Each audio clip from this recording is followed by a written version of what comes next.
Hi, I am back. Sorry that you don't get to see my face, but you get to see the lovely cards that I put down. So, sorry I haven't been able to do another video. I've been caught up with several projects, mostly, work, and I've been trying to finish a short story I'm working on. I'm also reading Game of Thrones. That's kind of becoming a chore to do because it's such a lengthy book. And lastly, I was just kind of got into online gaming, which is really atypical for me. Not typical for me because I usually don't play online massive RPG games, but unexpectedly I got into League of Legends. So if you play that game, add me or something. I suck though, I'm total noob. Anyway, today I want to talk about the kings from each suit in the Minor Arcana. And I'll begin by talking about my two favorite kings. And the first one being the King of Swords. So, in case you're wondering, I'm using the Jimmy Tarot, and it's by far one of my favorite decks. It's by Rom Choi. The artwork is really amazing. I did a review on it. If you want to check it out, you can find it on my channel. So the King of Swords, to me, he is a supreme strategist. He has the most powerful mind among the kings, obviously, because he represents the suit of swords. And because he has a very powerful mind, he can understand things with his mind, and he can understand things in a very clear-cut, very straightforward, very logical and rational way. He can easily sort out a clutter. He can look at something very complicated, very complex, very chaotic, very messy, and he can just, look at it by the numbers, do it by the numbers. He can just say, okay, this is this and this is that. It's not complicated to him at all. He's obviously very intelligent, very intellectual, and yeah, the way he sees the world is very clear-cut, just very black and white. As you can see, the background. You just see these dark trees and the sort of blurry white sort of background. And that just really shows me that to him the world is black and white because he can see it that way, and he can just sort out any kind of mess. He's sort of he's like gravity, mentally and intellectually speaking. He's just grounded in that sort of way. And a downside of him would be just seeing everything seeing something that's, approach things in a too logical and rational way. So lacking total emotion, that kind of thing, and lacking intuition, just doing things by the book or doing things by numbers, doing things in a really mechanical way. So that's a downside of King of Swords, and that's one of his weaknesses.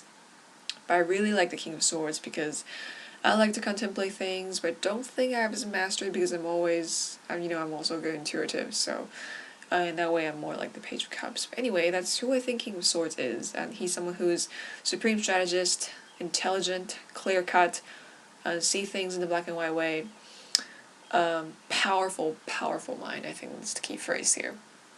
So yeah, that is the King of Swords. And my next favorite king is the King of Wands, and he is, I remember one of the tarot books I read, the book described him as a flash of genius or a flash of fire. And that's exactly who he is. He's someone who, keep in mind that he is fire of fire. He's pure creation. He's that pure energy that just creates, and and also he's the king, right? Instead of creating things for himself, the world shapes and creates itself around him because of his charisma, because of his ability to just create and make things happen. So he is a natural leader, very, very charismatic. Things just follow him around. People just follow him around. The world gravitates around him. He is, King of Swords is kind of like gravity, and King of Wands is kind of like the sun.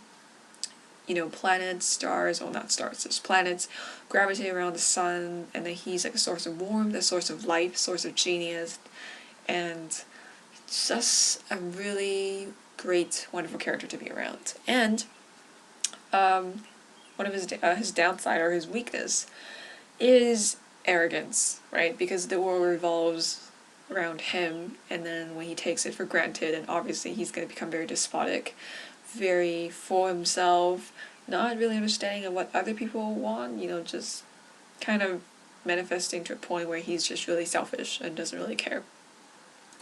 So that's my understanding of King of Wands. So moving on to these two kings, and to be honest, I can't really relate to them that much, just because I feel like I embody some traits from the King of Wands and the King of Swords, although I wouldn't say they represent my personality, because definitely not, because don't want to talk too much about that. So these two cards sort of gave me a hard time in the beginning, but I kind of came up with my own interpretation of them and an understanding of who they are. So the King of Pentacles, you can see the way he's dressed. He's very plump, I guess. The way the way his physical body kind of just takes command. He's really expensive, and he's wearing this robe with grapes and vines embroidered or whatever on his clothes, and that just says to me that he's someone who's very prosperous. He lives in great prosperity, and he's someone who's very wealthy and rich, and he oversees his kingdom or his creation, and in a way that's like a business owner. He manages his resources, his kingdom, and you can tell from the talons behind him that he comes from a very established place. Like, he's at a very established place in his life.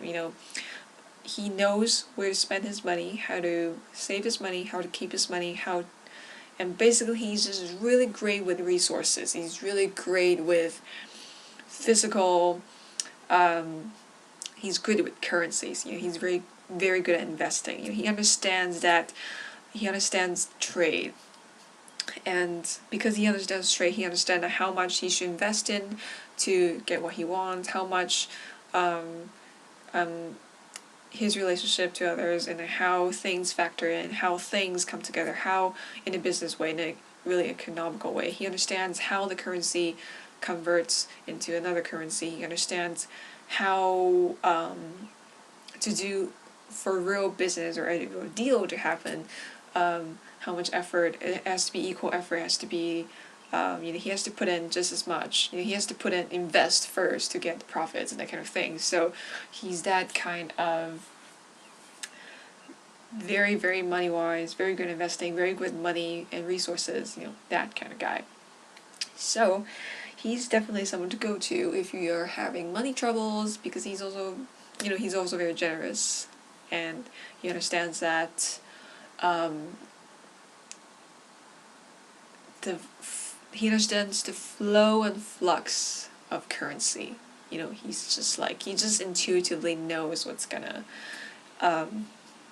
what these things entail, sort of. So a downside of King of Pentacles is obviously all of his good qualities manifesting to a point where it's just way over the top, right? So for him, his weakness would be treating everything like a business, everything is a transaction. Everything has to be a give and take, and everything has to be how much he puts in has to equal to what he gets back. So he sees everything in a business-like manner, and then maybe even in his social life, his emotions, intellectual exchanges. So that just causes everything to be very, very uncomfortable and socially isolating, because then he's just treating everything as object. He's objectifying everything. He only sees things by their monetary value, or just their value, and how much benefit the things around him can bring to him. So that's definitely a really bad thing. He can be very, very materialistic when he's on a bad day, I guess. Yeah, so that's King of Pentacles, as I understand it. Sorry I wasn't as eloquent or as organized as these two other kings. It's because I love these two kings to death. And these two kings, I kind of know, I sort of know them, but they're not they're great acquaintances of mine, but they're not great friends because we have different interests, kind of thing. Anyway, so that's King of Pentacles. And lastly, I just want to move on to the King of Cups. So King of Cups, you can see how he's sitting on this sort of coral, I think that's the material maybe, sort of this coral chair / throne, and he's sort of drifting on top of this really I don't know, this vast flowing ocean in the middle of the night. And I think that just shows how much emotional maturity that he has. He's able to master and harness all this really rich, profound emotions. And he's someone who can feel profoundly. You know, he experiences things in a very, very profound way. Like, he feels every single little detail. I think that's true for most of all the court cards in the Suit of Cups, because the page, the queen, and the knight, they all experience things in a very deep way. You know, they are capable of experiencing the whole emotional spectrum. And King of Cups is the only person who can keep it under control. He can sort of sit on top of it and be like, okay, this is what I feel, but I don't have to show it. You know, I don't have to act on it. I can just be with my feelings. I can still live my life. I can still be who I am. And in a way, there's this sort of distance, there's this discrepancy between the way he feels and the way he acts. And which is why sometimes King of Cups, or people who have the personalities of King of Cups, can sort of be misunderstood as someone who's very aloof, someone who's socially distant, someone who's very doesn't give a crap kind of guy. But really, King of Cups is probably the most emotional, the most emotionally rich person out of all the courts in the Suit of Cups. And yeah, so last thing I wanted to touch on is like I said before, he has the ability to control and just kind of harness in his emotions. You can see the cup he's holding. It's like a really huge cup compared to the cups that the other courts are holding in the Suit of Cups. That's the biggest cup, and you can see it's full, and then there's like a ship sailing on it. And you can see how he's, I think everything he does is going to be about his emotions. Like if this ship represents his journey, then he's always sailing on top of his emotions, but he's able to stay on top of those emotions just like the ship, right? He's able to navigate through the currents and the waves of his emotions, his intuition, and stay on top of it. So, yeah, I think I just talked about everything. Just let me check. Yeah, and also you can see his eyes are closed compared to the three other kings whose eyes are wide open. So you can tell he's very introspective. He looks inward. I think the way he perceives the world is that he contextualizes everything based on what he feels inside.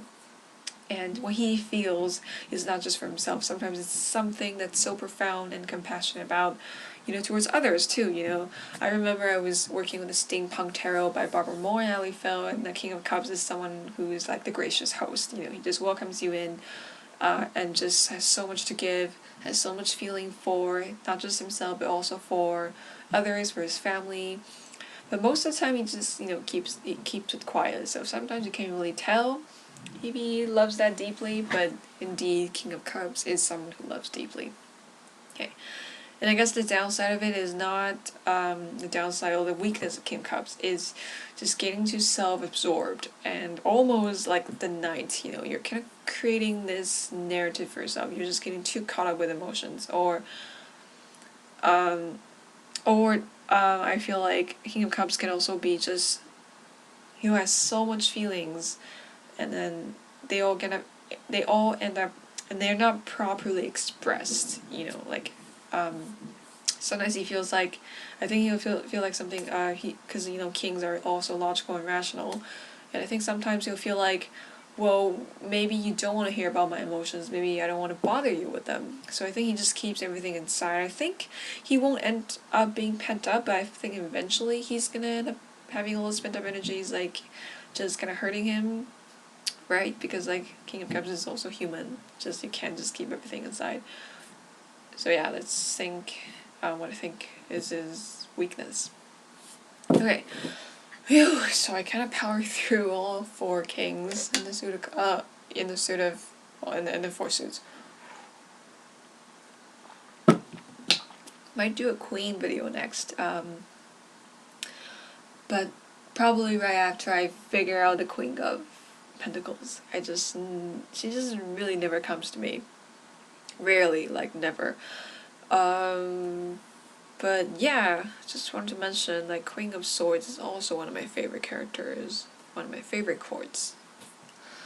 And when I talk about the Knights, I might bring on my Universal Fantasy Tarot, and because one of my favorite cards from that deck is the Knight of Pentacles, and that's another video. So yeah, I hope you enjoy watching this video, and I'm sorry that for these two cards I wasn't that coherent, but I did my best, and I might do an update video if I have more insights to share. And meanwhile, yeah, so if you have any questions, comment, or if you want to talk about other cards, comment. Don't have a lot of subscribers, so get other people to subscribe, I guess. And my hair is a mess right now, so I'm not going to show my face, but maybe for like 2 seconds. Okay, bye.